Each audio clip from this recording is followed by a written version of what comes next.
All right, I'm installing the center console. I wasn't going to do a video, but this was kind of more difficult than I thought. So when this comes on here, just kind of set this down. As you can see, I've got it almost done, but there's this piece that threads in with the 14 millimeter base on it. Sorry. And then this threads on, and this kind of, you counter turn the bottom one and it kind of locks these together. But the initial problem I was having is this. You're supposed to just pull it off, and mine was not coming off. I used a pry tool, I used everything. So I'll show you what to do.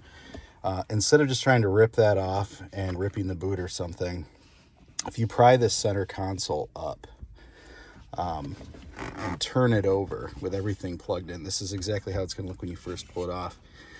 If you just leave the boot and the shifter and everything attached to this rod,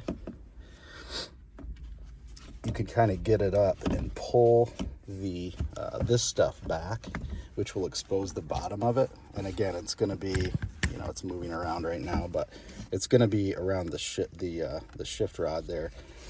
The way they did it, there's a zip tie, and you can see I put another one on here of my own to hold this together. But there's a zip tie there that puts tension on all this stuff, and it's tiny and it's really tight, so it kind of squeezes this.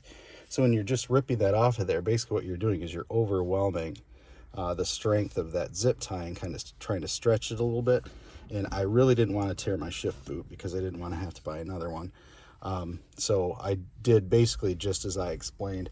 There's another guy that did a video, and I'll splice some of his footage in here, but he basically did the same thing. The only downside to this is obviously you have to replace the zip tie, which might be an extra part you don't have. But it's really simple to do. And then when you put it back together, you basically invert this boot all the way.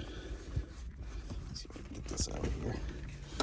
And then you can see how this goes in here. So you've got your collar in there, and then the zip tie basically just holds the boot to the collar is all. Then make sure you pull it really tight so it doesn't slip off. But getting it off, I had to go that way versus the yank method. Other than that, it's all pretty self-explanatory. There's a bunch of these videos. You can look up FL5 or DE5 videos about how to get these off. But there it is. That's what I ran into. Well, there it is installed. No more piano black. So they actually did a pretty excellent job with this. I really like it. The red stitching goes with the other red stitching on the interior and the seats and the center console and everything.